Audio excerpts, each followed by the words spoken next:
Pouso Alegre, 12 de janeiro de 2023, quinta-feira, de tempo estável, termômetros na casa 2,21 graus. No sul de Minas haverá chuva e nós iniciamos a edição 279 de maneira precária do Jornal Falado Online Correio Sem Selo por conta dos nossos computadores que deram problema. Foi chamado um técnico, o técnico resolveu parcialmente o problema, mas não retornou para solucionar o resto dos problemas que estão surgindo nos computadores. Inclusive, não é por falta de nós não chamarmos, nós o chamamos. Mas até agora a resposta que nós obtivemos foi essa. Daqui a pouco eu passo por aí. Mas até agora ninguém retornou, apesar de nós já termos efetuado o pagamento. E vamos à notícia. IOC fará transferência da unidade do Paraná para Pouso Alegre. Pouso Alegre tem baixa vacinação contra a meningite C. BR-459 volta a ser interditada devido a rachaduras na pista. A unidade da IOC, fechada em Cambará, no Paraná, deverá ser transferida para o interior de Minas, para Pouso Alegre. Essa transferência vai gerar 6 milhões de reais no Imposto sobre Circulação de Serviços, o ICMS de Pouso Alegre. A IOC, que está passando por reestruturação, deverá transferir as atividades de Cambará para a planta de Pouso Alegre. Devem ser ofertados, pelo menos se espera, na unidade de Pouso Alegre, cerca de 750 vagas de empregos diretos e quase 300 indiretos, beneficiando cerca de 1.000 famílias no município. Ou seja, é a mesma quantidade de trabalhadores que a IOC dispunha em Cambará, no Paraná. Poços de Caldas, Alfenas, Cambuí, Varginha, políticos participaram, junto com prefeitos, deputados, vereadores, senadores suplentes, das manifestações pacíficas em favor da democracia brasileira, depois do quebra-quebra ocorrido em Brasília, onde os baderneiros que fizeram o ato de vandalismo não são eleitores de Bolsonaro e agiram depredando prédios públicos dos três poderes. Em Lavras, assim como em Pouso Alegre, os políticos não participaram da manifestação. Em Lavras teve uma manifestação. Em Pouso Alegre, a manifestação não ocorreu. É que os políticos de Pouso Alegre estão todos pendurados no muro, né? Não descem mais nem a pau. E tradução, eles aguardam sinalização dos deputados federais para mudarem de lado, se for preciso. E tem gente que, se mudar de lado, volta às origens petistas. Pelo menos algumas pessoas já foram identificadas pela Polícia Federal e pelo Ministério Público de terem participado do ato de vandalismo em Brasília. Um deles é vendedor de laranjas em Areado, no sul de Minas. Outros de Três Corações, Alpinópolis, São Sebastião do Paraíso, Itajubá e Lavras.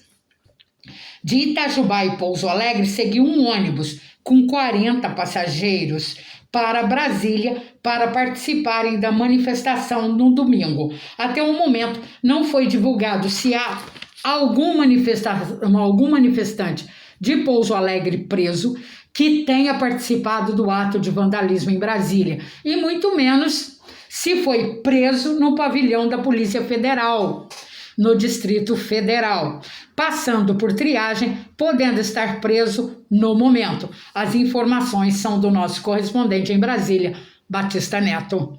Essa coisa de depredação em Brasília é muito antiga e acontece sempre.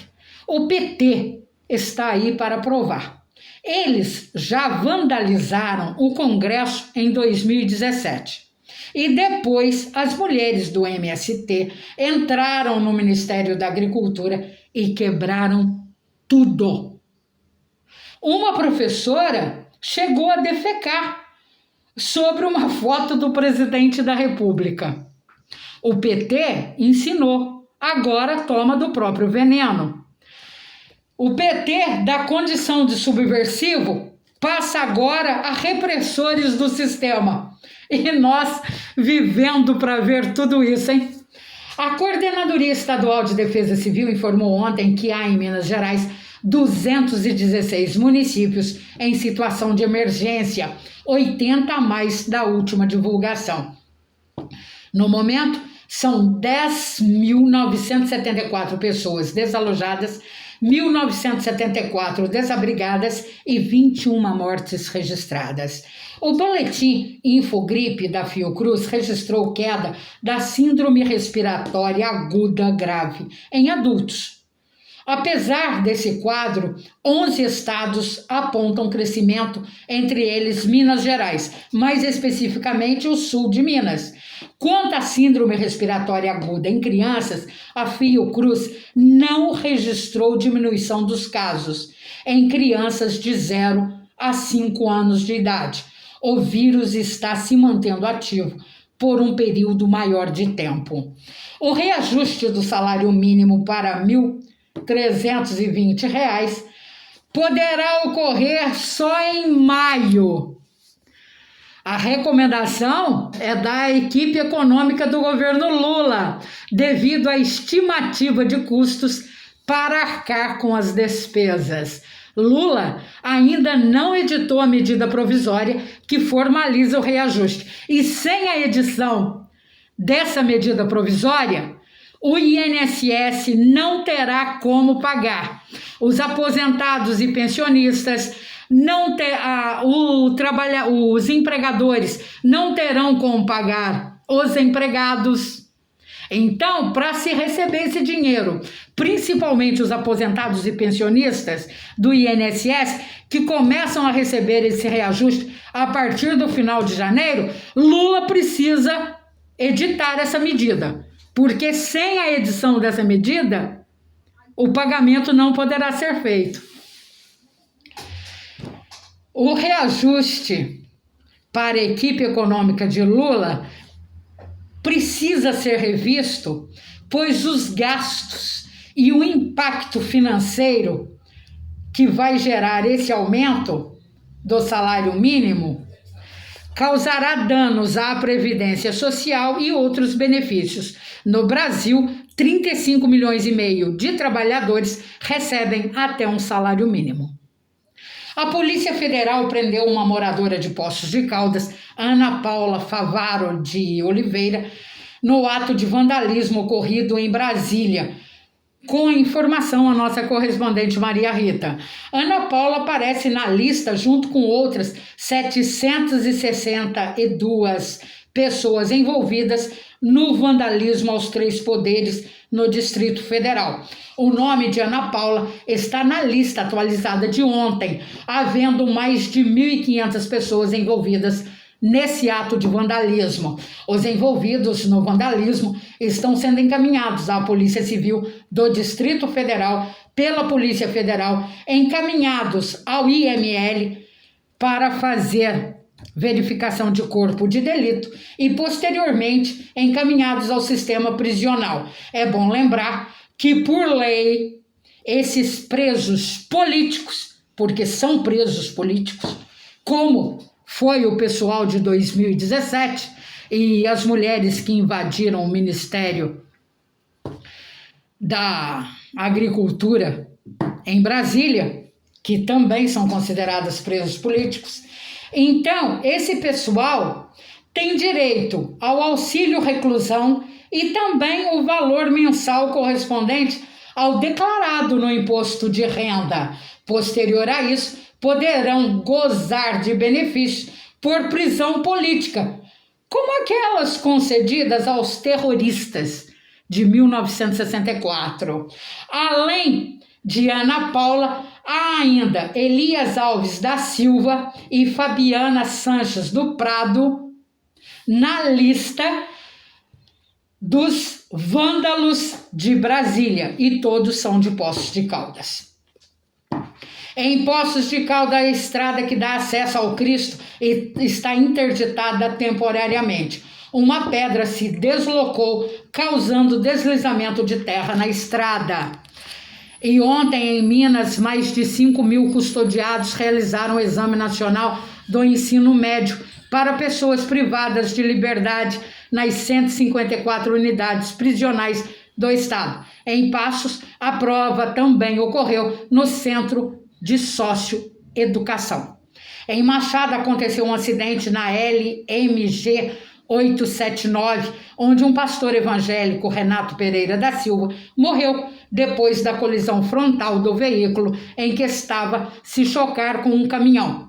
O carro do pastor invadiu a pista contrária e o corpo do pastor foi levado ao IML de Alfenas. Ele era natural de Poços de Caldas. A BR-459, que liga Poços de Caldas a Pouso Alegre, foi desinterditada no quilômetro 66, em Senador José Bento, devido a um deslizamento de terra que ocorreu. O trecho foi reaberto ontem, mas estava em estudos até ontem também, para que fosse interditado de novo por conta de rachaduras que surgiram na pista. Até o momento, mais de 100 caminhões de terra tinham sido retirados do trecho. A chuva tem feito estrago no sul de Minas. Em Varginha, o Ribeirão Santa Maria subiu e uma ponte ficou submersa no bairro Vargem. Na MG 465, houve deslizamento de terra na rodovia que liga Varginha a Três Corações. Em Capitólio, o nível do lago subiu e invadiu casas. Já na MG 167 de Varginha a Três Pontas, houve deslizamento de terra.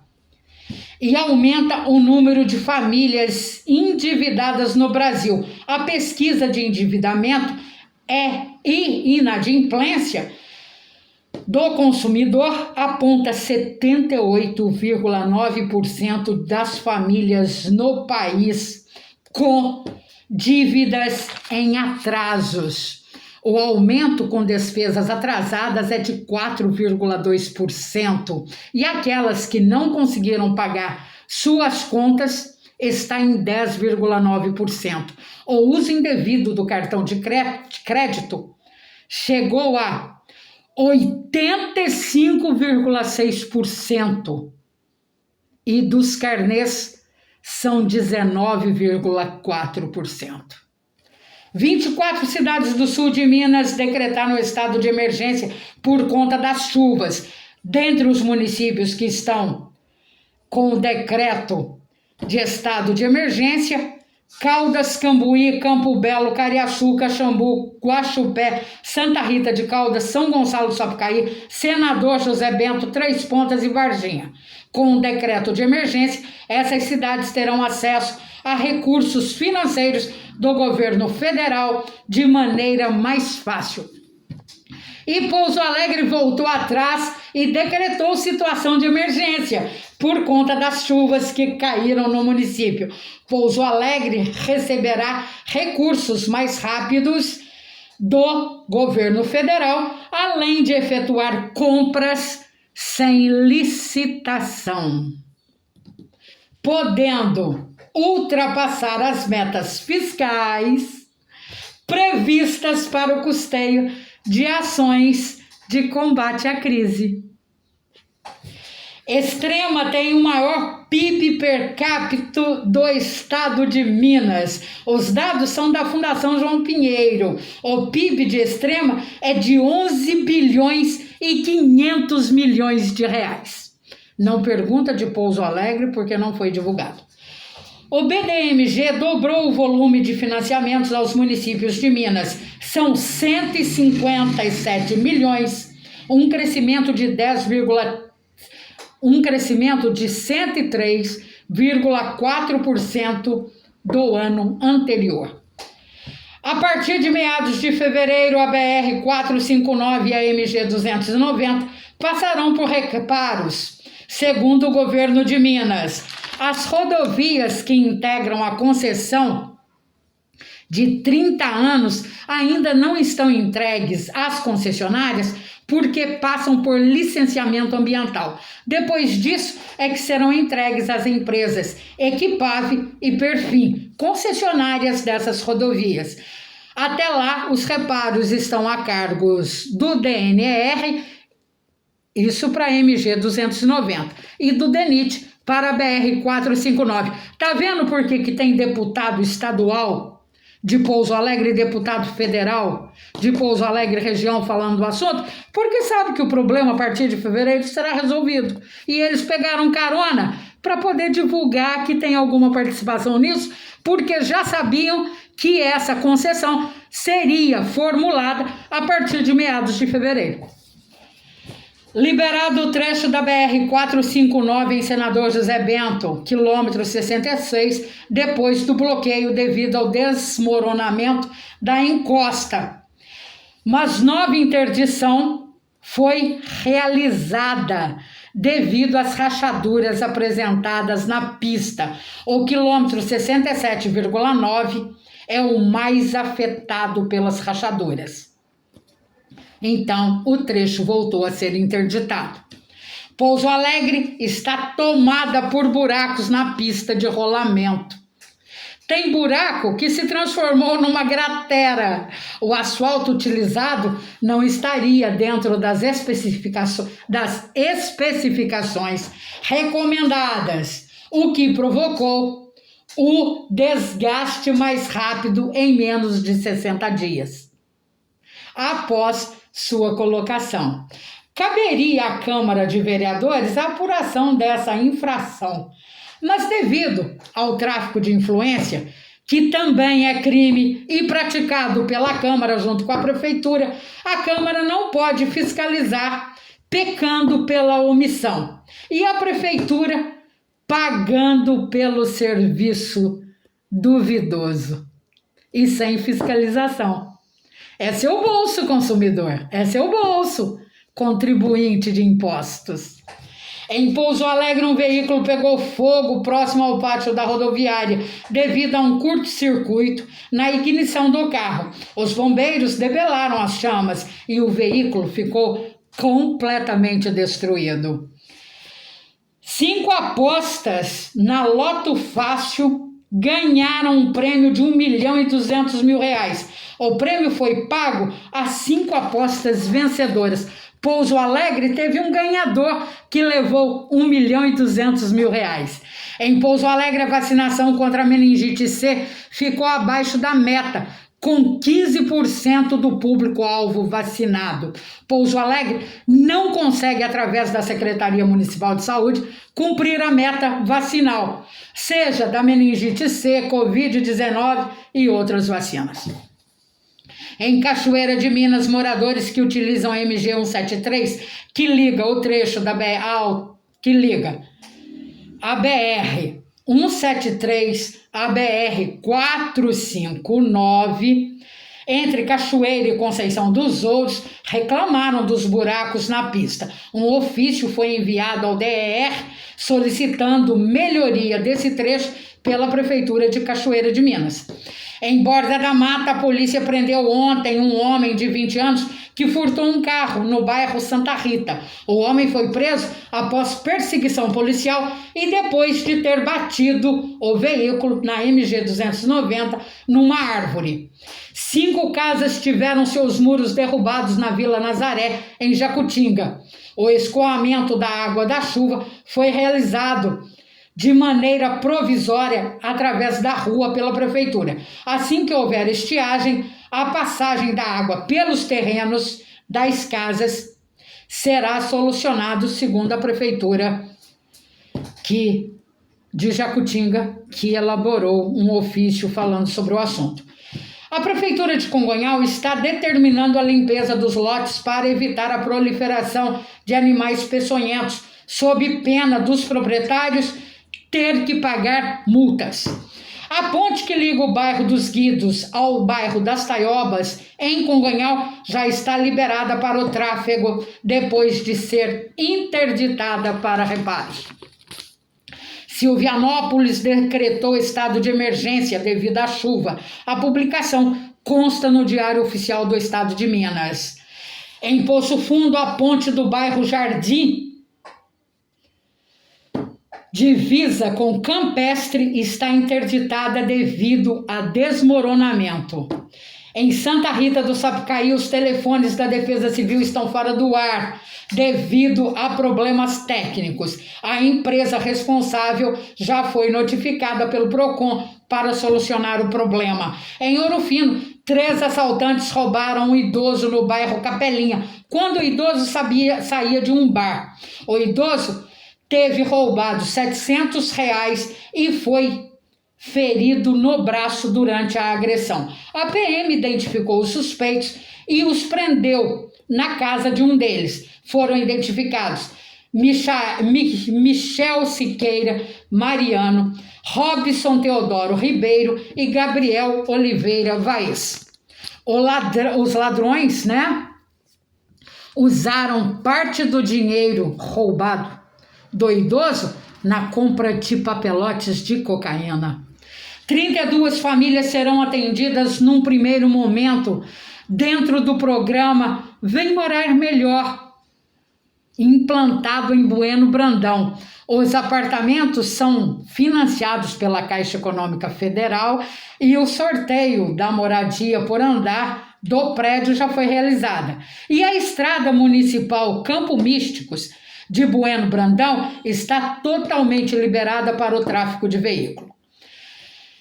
Aconteceu ontem, em Ipuiuna, o sepultamento no cemitério municipal do corpo de Raniele, que faleceu nos Estados Unidos, vítima de morte cerebral.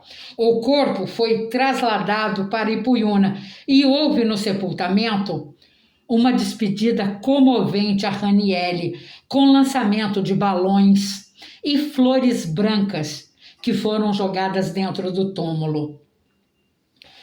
E essa despedida foi por amigos e parentes ligados a ela, que formou no Brasil e foi trabalhar nos Estados Unidos. Ela já trabalhava há um bom tempo nos Estados Unidos e agora ela faleceu e o traslado do corpo foi para Ipuiuna. Raniele era filha de Rosana, que é despachante em Ipuiuna, e de Rosendo, que é servidor público, se não me falha a minha memória, na delegacia de polícia de Ipuiuna.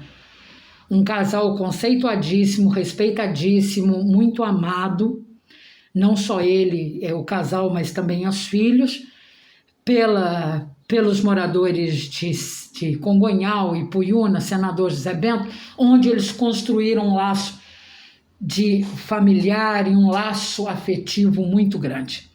Então, ao Rosendo e à Rosana, os sentimentos nossos, os nossos mais sinceros sentimentos pela perda de Raniele. E o jornal Falado Online Correio Sem Selo, onde a notícia anda de boca em boca, edição 278, desta quinta-feira, 12 de janeiro de 2023, termina aqui, de maneira precária, mas termina. Com a participação dos nossos 8 correspondentes e das rádios web de Inconfidentes de Ouro Fino. A todos, uma boa quinta-feira e até amanhã.